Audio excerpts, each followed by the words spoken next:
All right, and welcome back to the Paisan Sports Podcast, late night edition.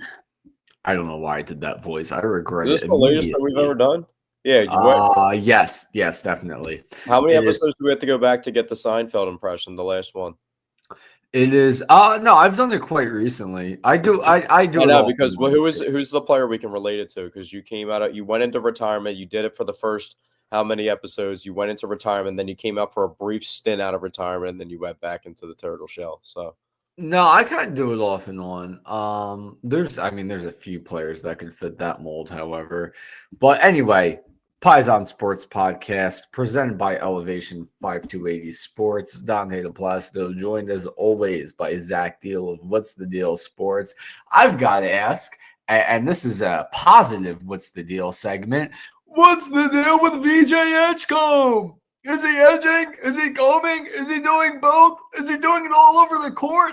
What's going on that he's dropping 34 in his NBA debut? And the is Sixers this the land to quickest beat I the got to cut Celtics. the podcast off? Yeah, why not? Yeah, I'm unreal. I'm gonna have to edit this podcast. But on a serious note, we are the meatballs of the century. If we're gonna do the earliest meatballs of the not even the week. Well, I do have a meatball of the week planned, but yeah, we can do the meatball of the century for right Or the now. meatball of realistically the next 15 years. Yeah, we both.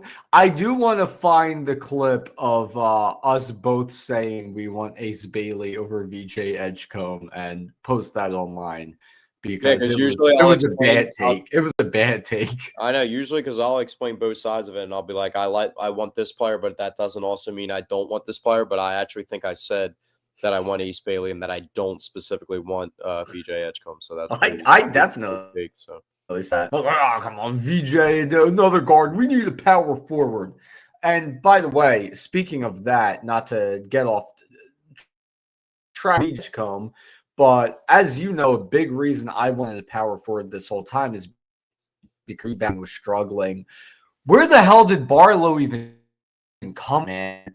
He played great tonight. I saw so much effort out of him. He did a lot of rebounding, a lot of offensive rebounding. He's exactly the power forward that this team has needed for the past couple of years, and he just spawned in and did exactly what the Sixers need him to do. What a performance from him. yeah, they just have like ridiculous amounts of depth, like out of nowhere now. Doesn't it seem like that? Yeah, well, I mean, look at the But then it guard. like it was like I told you before the podcast that we were going to relate it to errors. So remember like the era of like Ben Simmons and they're trying to get the trio with Joel and then like the third guy and it just never works. Yeah. Like didn't it feel like they relied on 5 or 6 guys and they just like no one else was getting them anything?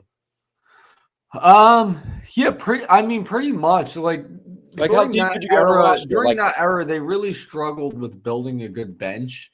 They had two good shooters off the bench their first year together with Bellinelli and Ilyasova, but after that, they really struggled with a good bench. The only guys off the bench I thought did well in that era were James Ennis and Alec Burks. James Ennis, oh my goodness. Yeah, that's Alec what Burks too, I'm yeah. saying.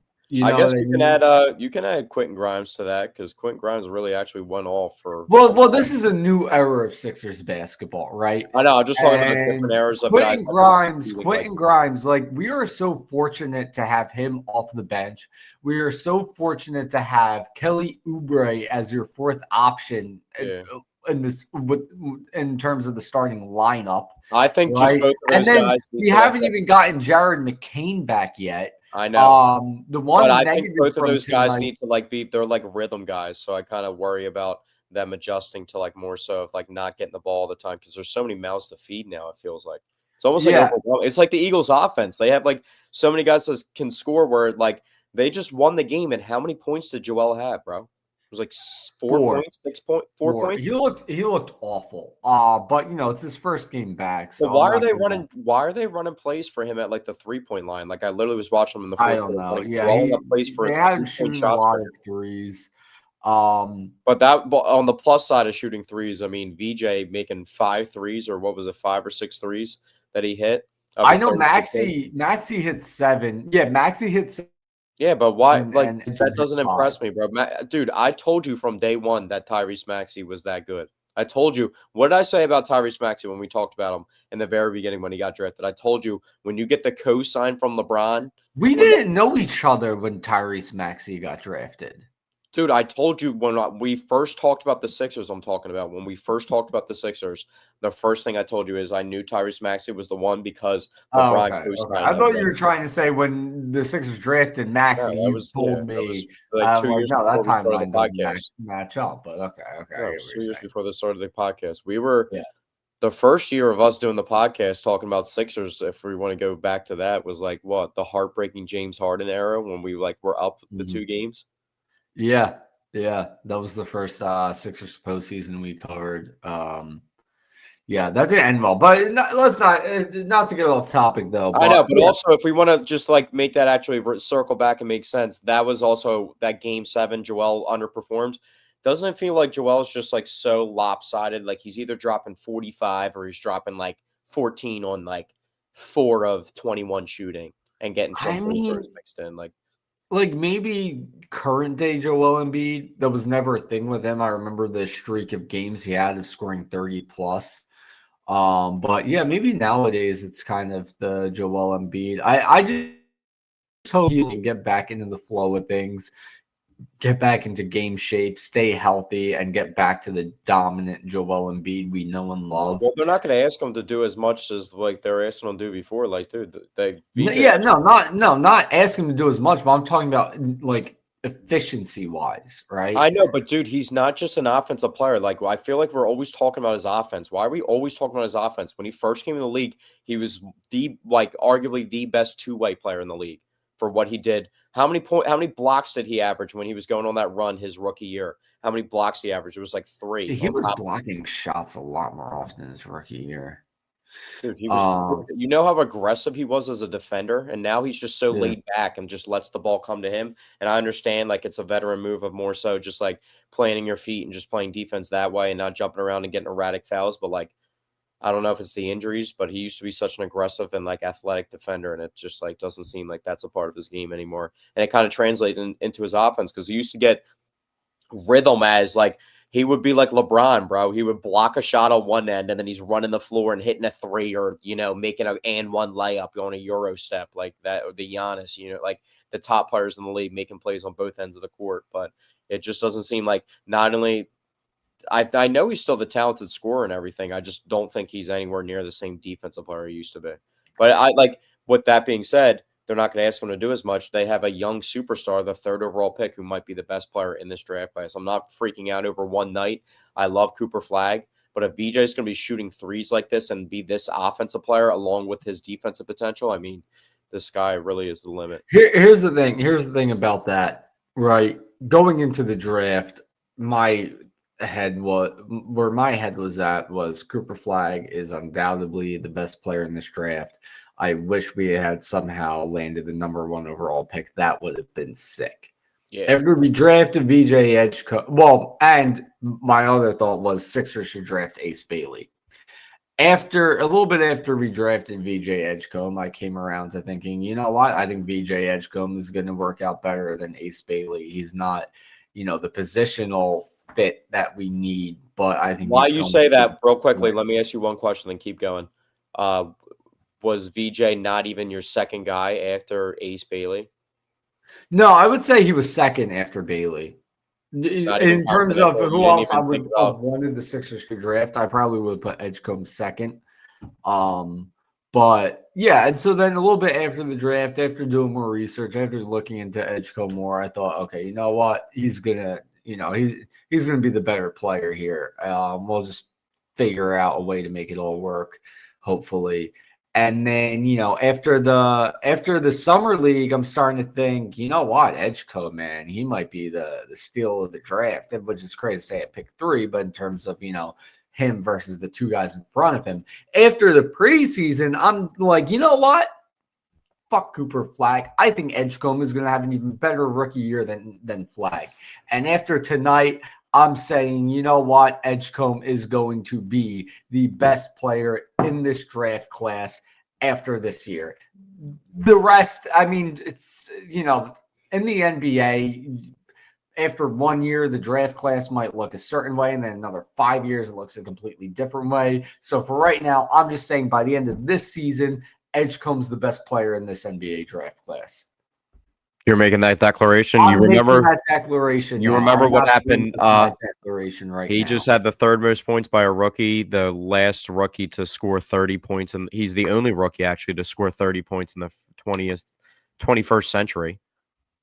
Yeah, in a debut. Well, I looked it up. The record in a debut specifically. I don't want to say only rookie to score 30. Only rookie to score 30 in his debut in the 21st century. So, but with all that being said, Dante, real quickly, we're not going to talk about the whole thing that happened, but you remember opening night, what was it, 2013, 14? I was about to bring that up. Michael Carter Williams. And what's he doing now? He's a boxer. He hasn't been a Sixer for how long? 11 years. Yeah. But that has nothing to do with it. I'm just talking about Carter Williams. And Michael Carter Williams is no VJ Edge. Yeah, exactly. Like we're talking about, I'm excited because I know this kid was like, even if the Sixers weren't drafting at 3, there's someone who was taking him in like the 3rd or 4th pick. So I know he was like a hot commodity. He was also kind of like a slept-on product because people were saying there was like tiers, as in Cooper Flag and then Dylan Harper's tier, and then the draft starts with all the rest of the guys kind of lumped some together. But like VJ was at the top of it with Ace Bailey. But I love Cooper Flag. Don't get me wrong. I'm not trying to I love Cooper Flag. I still think he is going to be an amazing player and everything. And this is VJ's first game, but if he's going to be shooting the basketball from like deep like this, along with the other traits that he already has and possesses, and this potential he possesses in other like sides of the floor, like the one thing I will say about it is when Jared McCain comes back, I don't know how much he's going to actually directly have the ball in his hands. So he's going to have to adjust to not having the ball in his hands and playing off it. But he was catching shooting threes too. So, but he has so many good moves. Like, dude, he's so quick with his first step off the dribble when he's taking you to the basket. Like, he can get to the basket on anybody, and then he's dunking on anybody. Yeah, no, he's incredible. To check in on Cooper Flag, did you see his first play? I didn't, but 3 minutes, 51 seconds to go in the second quarter. Cooper Flag has played 13 minutes. He has 5 rebounds, no assists, and no points. Dude, his first play. Let's look at Ace Bailey. The Cooper Flag's first play of the thing, they tipped the ball off. He stole the ball. He threw it to Anthony Davis. Anthony Davis threw him a lob. He almost dunked it from like 13 feet in the air, but he fell down and then it rolled out. It was like almost the sickest. It was like the first 10 seconds of the game. Okay, here's something very interesting. Hold on. There's 4 minutes and 33 Yeah, the Jazz are murking them. The Jazz are murking the Clippers. The Jazz have 96 points with minutes to go in the third. This is why I don't love basketball as much as I used to. That's just we didn't even bring it up, just because we haven't talked Ace Bailey has 2 of those points. Now listen. Let me talk about this for a second. Let me talk about this for a second. Then we get back to the Sixers, and then we got to move on to the Eagles. But we didn't talk about Ace Bailey's situation, how he actually fired his agent. But if you look at that box score specifically, because I didn't actually watch the Jazz Clippers game yet, but I looked at the box score. Ace Bailey's coming off the bench. He's not even starting. Yeah, no, I saw that. Yeah. And like, dude, it's the Jazz. So it's like, if you're not starting on the Jazz, like what's going on over there? That's starting over Ace Bailey is Kyle Filipowski. I don't even know who the hell that is. That's the dude from Duke that had like he was meatball the week the one time. Didn't he have the controlling girlfriend? People weren't drafting him because he had the controlling girlfriend or something. They were worried about his girlfriend.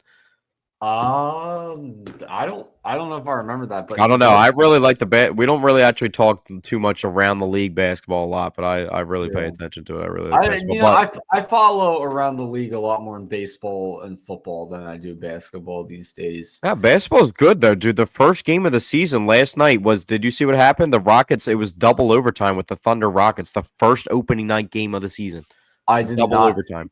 I did not see that. Everyone always complains about basketball, but it's been really good actually the past 2 years. It's been really good basketball. Well, before we move on to Eagles, we haven't even mentioned another obvious topic with the Philadelphia 76ers other than Edgecomb's amazing debut and Maxi's season debut, and also the debut of the Maxey Edgecombe backcourt duo, dropping 74 points. Dropping 74 points. Amazing. But we haven't even mentioned the fact that they won the game. They beat the Celtics. So, like we've talked about. We did mention that. I said. But we haven't talked about the Sixers winning their opening night game on the road against the Boston Celtics. Well, I thought that the betting number was really high because Jason Tatum's hurt and they got rid of 3 of their 5 starters last year and not on the team anymore. Porzingis, Drew Holiday, and Jason Tatum not on the team, but not playing for them on opening night because Jason Tatum is the other guy. Jaylen Brown was questionable, and as of this morning, the Sixers were plus 2.5 underdogs, which I thought was a bit interesting. Well, dude, I was saying to myself, Jaylen Brown's usually the most athletic dude on the court when he's playing, and it seemed like tonight was the first time when the Sixers matched up with the Celtics where Jaylen Brown wasn't the most athletic player on the court. I mean, that's what happens when you start edging all over that court, you know what I'm saying? Dude, you need to shave your head for that Nick Sirianni thing. But real quickly, let me roll. Yeah, the week. What? Yeah, let me roll over a quick summary, real quick, NBA, and then we'll move on because we haven't chopped it up real quick. Tyrese Maxey, we really didn't talk. Like, dude, he just dropped seven threes and 40 points. Like, Tyrese Maxey really is that dude. We talked about him a little bit, but we really didn't. We really didn't show him love. Like, he really is that dude, and this is a lethal combo. Like, I'm very excited. Then we have Jared McCain coming back in the mix, and they're going to be all making TikTok videos together, and you're going to be painting your nails. And with how bad the defense performed, because the defense was definitely not a positive. Paul George coming back is going to help. Dude, who was that dude on the Celtics? Cotty that kept getting behind the defense, bro.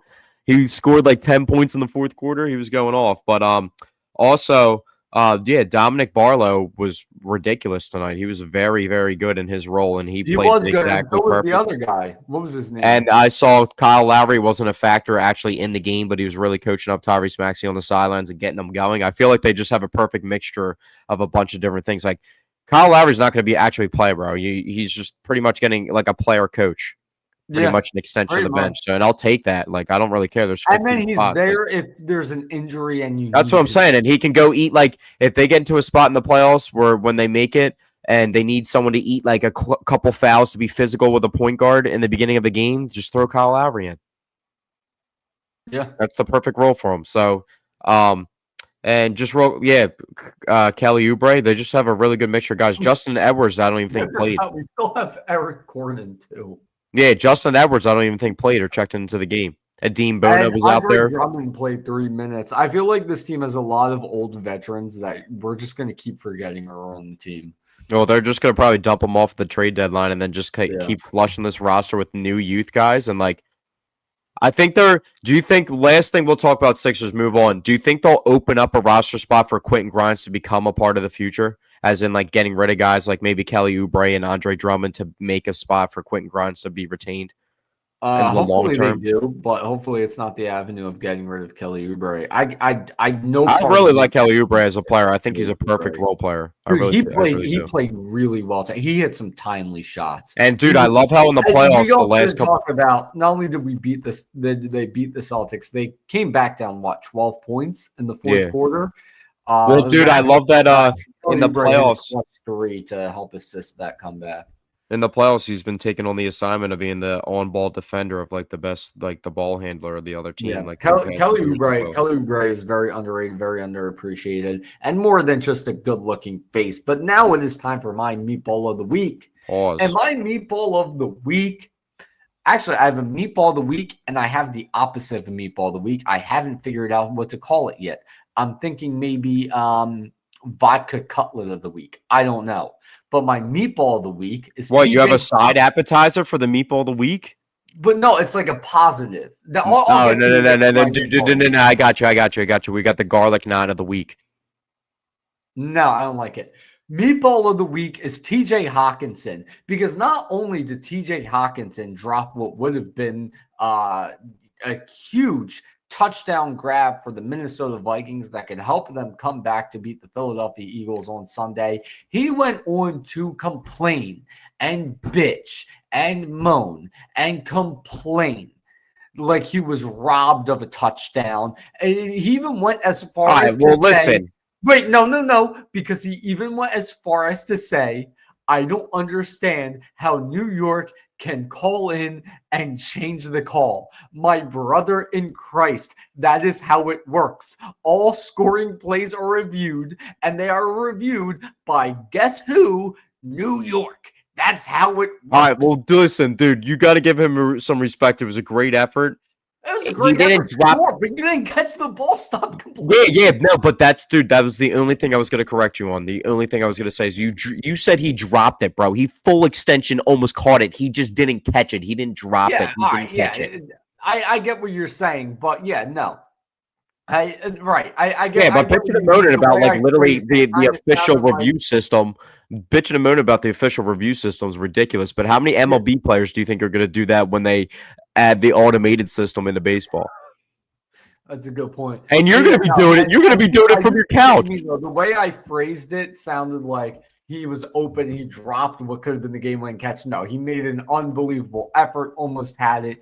Not quite enough. But he just nonstop bitched about it for like 3 days and then made just an absurd statement. I know. I mean, now, my vodka cutlet of the week, okay? Because I don't know. It's like what's if a meatball is somebody who's an idiot, what's somebody who did something great? A vodka cutlet, I guess. What's meatball? I mean, dude, because like meatball's like known as a derogatory. Maybe a 2012 Chianti of the week. Let's talk about this for a second. Let's talk about this for a second because meatballs are good, but we're not like insulting them. It's just known as like an Italian derogatory word. So like we don't really. What's the other? Okay. So wait. So you're on to something now. You see, a meatball is just a ball of meat. There's nothing to it. There's nothing sophisticated to it. There's nothing fancy, nothing revolutionary to it. It's just a ball of meat, right? So what is a well-prepared, well-thought-out Italian dish? I'm going to say Trinite al pesto. Okay, who is the Trinite al pesto of the week? And my Trinite al Buscala. Pronounce that for me. Say that word for me. Buscala. Shrimp fra diavolo. Who is the shrimp fra diavolo of the week? Either one. Should we do the 7 fishes? So we go through each one and give 7 different ones. My shrimp fra diavolo of the week. The Yankee of the week. Brandon Graham. Because Brandon Graham committed probably the most unselfish act I've ever seen from an NFL player. This is a man who got to go out on top.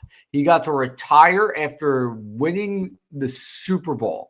Not only did he win the Super Bowl, he came out of injury just for the Super Bowl, won the game, and then went into retirement. Listen. Bro, you didn't mention he tore his triceps again. Yeah, and he tore his triceps again, right? And what happened? He saw Zadarius Smith decide to just up and quit on the Eagles. Dude, why did that happen? We haven't even talked about that. Why did that happen? Did that happen after the last podcast? Yeah, it's been like a couple days through. It's been like okay. Then you know what? He's the other meatball of the week. All right, but Brandon Graham, he saw Zadarius Smith decide to just up and quit, and he said, "You know what? I'm going to help out my team. I'm going to come out of retirement," and that's what he did. So he's my shrimp fra diavolo of the week. All right. I was wondering where you were going with this because I was like, I thought you were trying to make a synonym for meatball, as in like a good dish, but it was like somebody we're gonna like insult in a way. No, just a great, hats off to him. You know. All right, well, dude, a chicken Italiana. That's what I've been getting from Primo's recently, honestly. But I take the black pepper and oregano. It's got to be a sophisticated dish, but the problem is. Italian food. The broccoli rabe on there, bro. You don't even know about the broccoli rabe, bro. Most Italian food started out as like poverty food, like most Italian food. Probably not. I don't know if Fradiolo started off as a poverty food. Well, unfortunately for us Americans, also being Italian and Americans, that the Americanized Italian food isn't the real Italian food because like chicken, completely different ingredients. And the ingredients are separately. So I could actually eat a bunch of that food as opposed to like, I mean, my mom's really Italian, so she makes it a certain way. But like, if I go out to try and go to like a restaurant, it's usually, that like you can't even eat a dish of pasta without just having bubble guts because of how crazy it is. But in like Italy, it's actually not like that. It's actually a lot more cleaner on the stomach.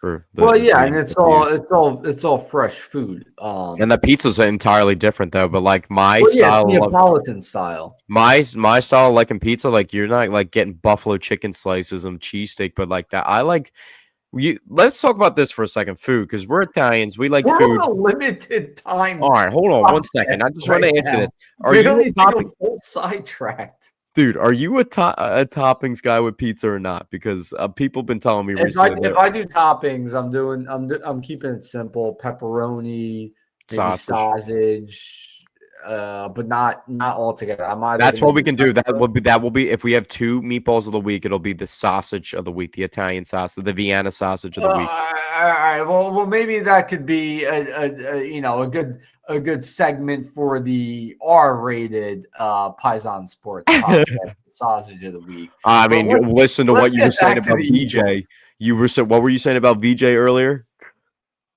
Oh well, VJ had me edging. But Jesus. yeah, But talking about the let's edge, get to no, the let Eagles. me hit you with the transition. Talking about the edge and Brandon Graham. So Oh, what are we gonna actually get out of Brandon Graham? Like 16 snaps, 15 snaps? this week probably 5. Yeah, they're definitely gonna have to Throughout be the a ramp up. remainder of the games, I would guess like 25% of the Now, do snaps. you think it'll be 5 though versus the Giants? I feel like if you're gonna do a ramp up quickly versus any team, it would be like a team versus the Giants. Yeah, maybe it'll be more. But one big key change the Eagles made that I've been talking about all off season is they, especially now with Zadarius Smith retiring, with Nolan Smith out, with Nakobe Dean returning from injury, they played a lot of snaps with Nakobe Dean at linebacker and Jahad Campbell at edge. And in my opinion, it made a huge difference because not only did Nakobe Dean look phenomenal back at linebacker, he looked really good, especially against the run.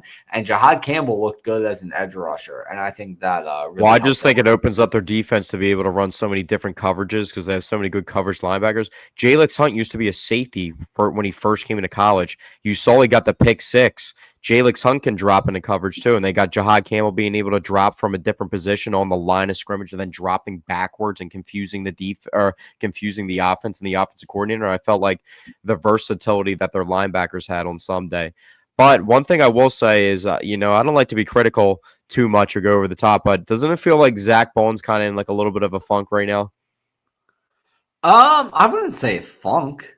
I I don't think know. that It was wasn't really this he game. I just felt like doesn't the I'll Giants say he game. doesn't look as dominant as he Yeah, did last The week. Giants But game was a little bit rough, though. Honestly, it was like the first time he actually stuck out a little bit like a sore thumb.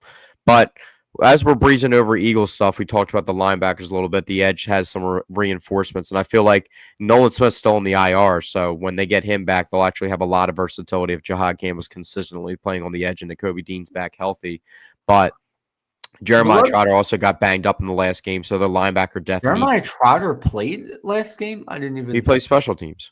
Oh, you mean on special teams? I was gonna say I Oh didn't. yeah, he's getting hurt. I mean, Will Shipley's your guy's been getting hurt a little bit too. But running backs we're How talking about about. Tank Bigsby? Speaking of that, who had a 10-yard run, I did not see that coming. I mean, he's a talented player. It's just he sucks as a special teams player. I don't know what's I going know, on. but I just did they haven't actually used him at running back, so I just Dude, why do the Eagles exclusively use running backs as the returners? Like I know they're the best with the balls in their hands, but pause. But at the end of the day, I feel like the dudes that can actually catch these types of crazy kicks are the receivers. Why are they not putting the receiver? Why is Jahan Dotson not back there returning kicks? That's a very good point.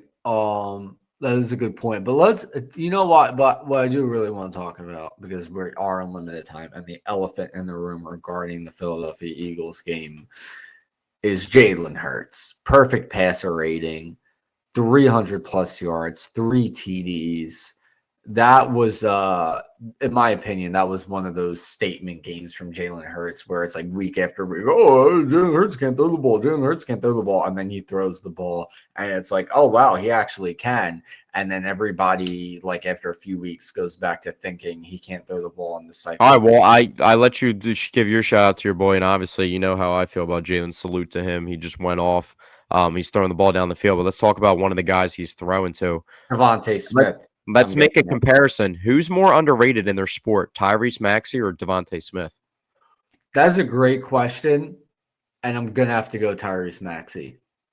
Are you sure, bro? And that's no shade at all to Devontae. You know that stat line so Devontae good. Smith just put up was the most receiving yards of any receiver in the entire NFL this season in one game. I do know that. And listen, like I just said, Devontae Smith is really good.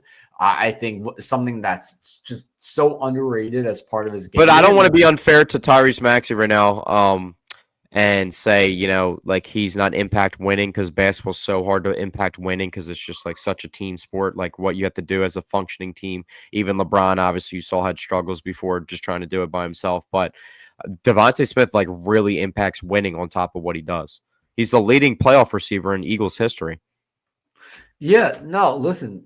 Devontae had the dagger last year. Anything he goes off. About Devontae Smith, I'll agree with. I just think with how good of a basketball player Tyrese Maxey is, and we saw it tonight.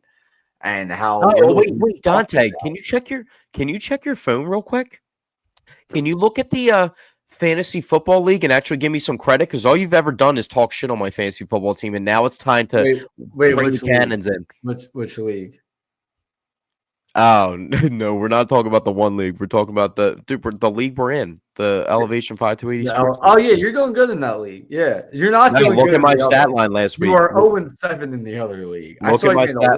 Yeah, I have the most outrageous injury. I have Jaden Daniels and Mario Hampton. I won by 2 points in the Elevation League. I didn't even know this. Dude, I dropped like 170. I had Joe Flacco. I started Joe Flacco, my boy, too. I did see you did that. Yeah, I did notice that. No, dude, I had Devontae in my flex, and I had Travis Hunter and Devontae starting, and they both went off. Look at that. I need to see. I want to look at the box score from last week.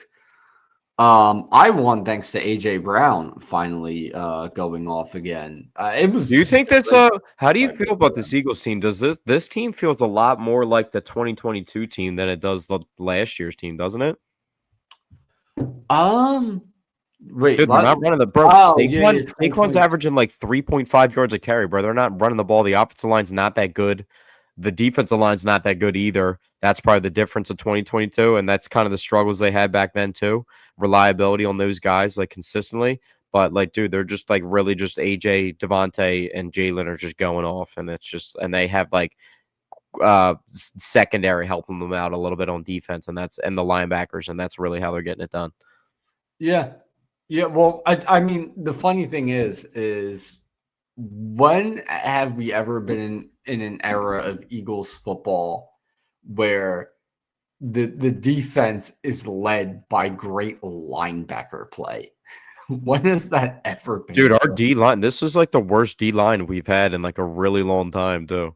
Or Jomo had that big sack. You know what? It looked a lot better with Jomo had that huge sack in like 3 minutes left in the game last week or something. That was huge. And he just blew the pocket up. Just literally blew the pocket. I mean, Jomo looks great. But dude, do you think what do you think's up with Jalen Carter? Do you think it's actually like now that they don't have? Do you think it's like they obviously miss Josh Sweat and Milton Williams, and those guys are playing well for their teams right now? But do you think it's more so not having those guys and he's not as fresh because he's asking to do more? Do you think it's just like he's just in a slump for some reason right now because he's really not even close to the player that he was showing before? And we're pretty deep into the season where it's not like, dude, we're almost like halfway through the season. And he just hasn't gotten going at all. Yeah, I honestly, I don't even know what it is. I don't really have an answer for that.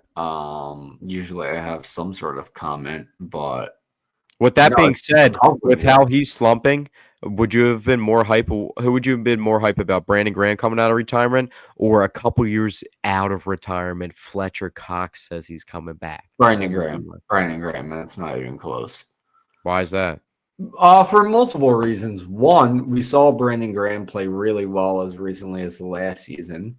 At no point in when they both played was Brandon Graham ever better than Fletcher Cox, and that would be the case if he came out of retirement as well. Yeah, but what I'm saying is, as recently as last season, we saw Brandon Graham play great, especially in that game he got hurt in against the Rams.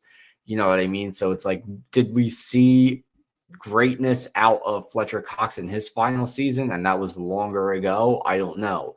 So we're talking about a dude like who I think is going to perform better on the field right now. I think Brandon Graham, but even more importantly, but I don't know about more importantly, but also on top of that, who is the better locker room guy that's going to fire this team up? Well, I was going to say, yeah, Brandon Graham's personality definitely is a big part, but it's Fletcher Cox too. We're talking about a franchise legend as opposed to like a borderline Hall of Famer of the NFL of all time. Yeah, but we're talking about taking them today. So I know that's why it's a tough thing. I just wanted to. Brandon Graham for sure. Do you think Smitty's like Brian Westbrook level underrated?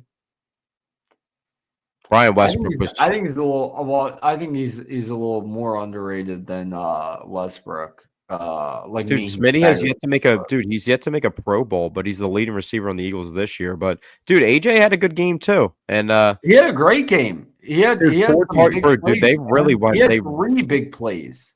Gigantic plays. 4th down too. They're so aggressive on 4th down. It's either a tush push or it's like a 40-yard bomb every time. There's no. Well, and you know what?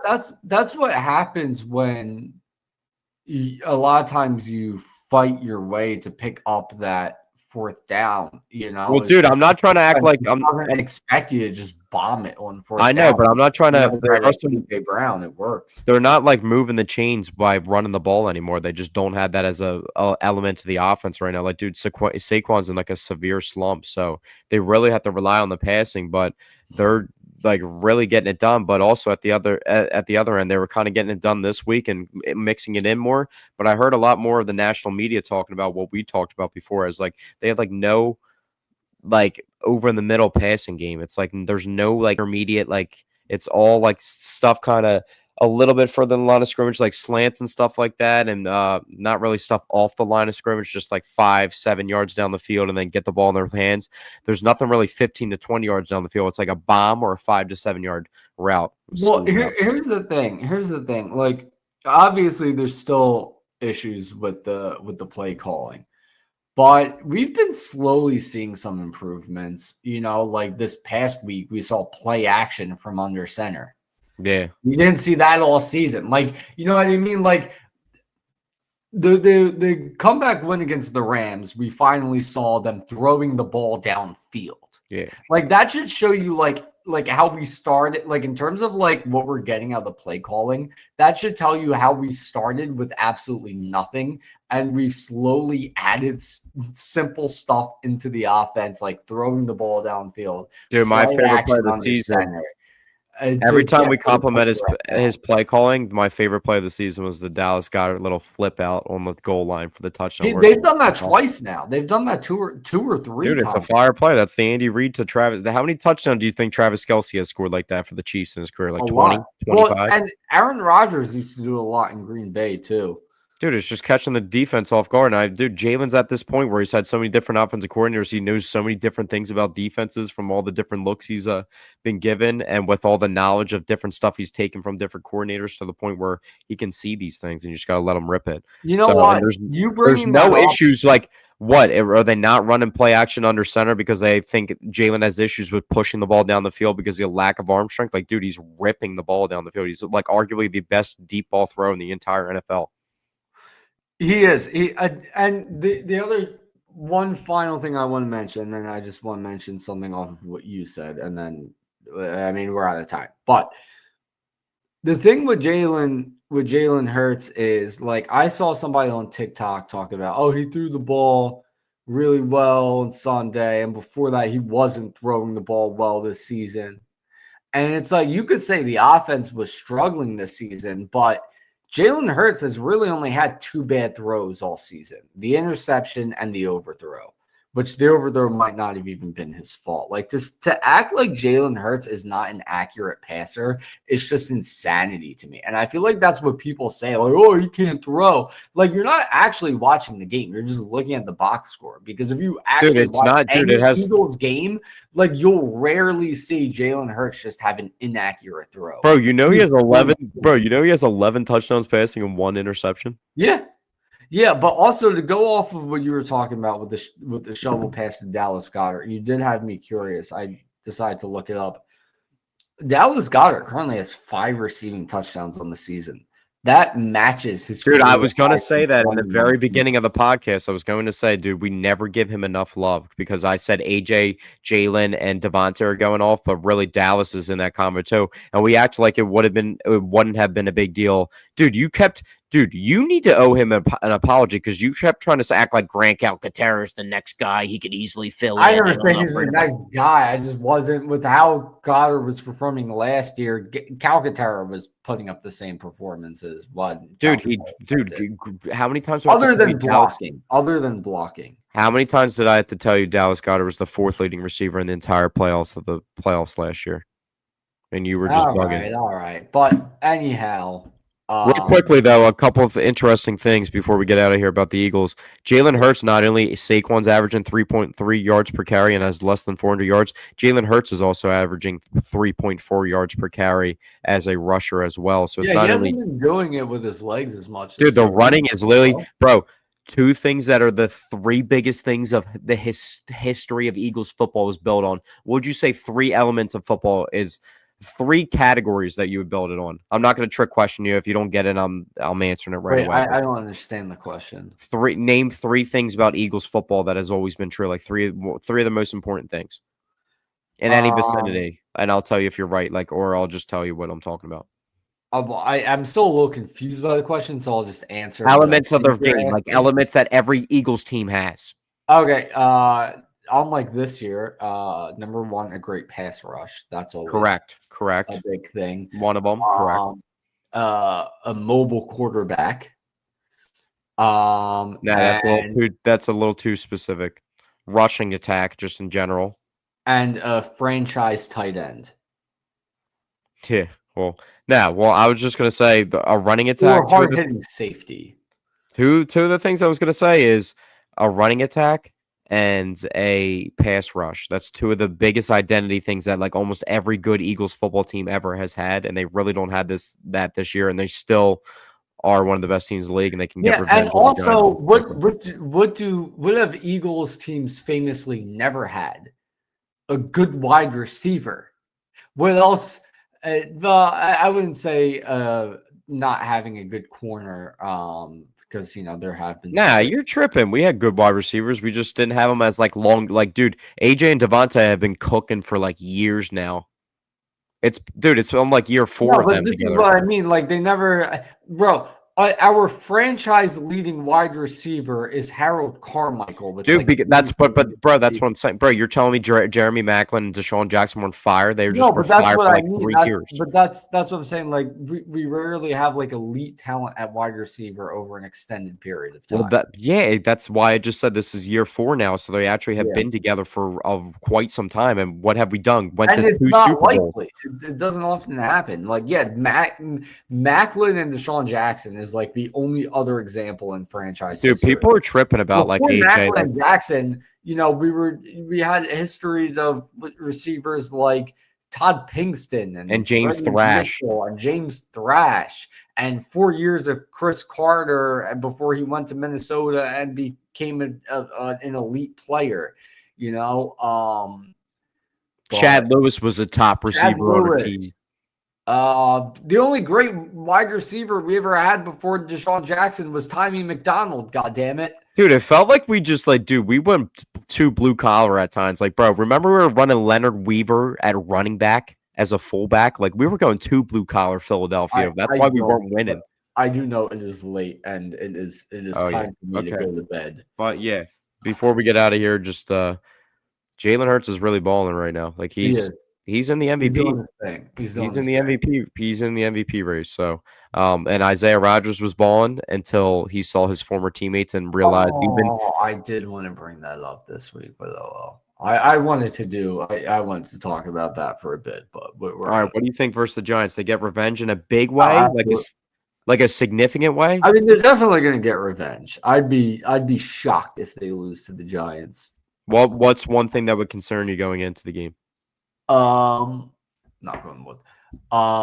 Was one thing that would concern me. I mean, corner 2 is always going to be a concern with me with this Eagles team. I know that I can feel good about Nakobe being back to deal with Cam Scadaboo because I was kind of sleeping on Scadaboo, and he really is that dude. Honestly, he's a beast.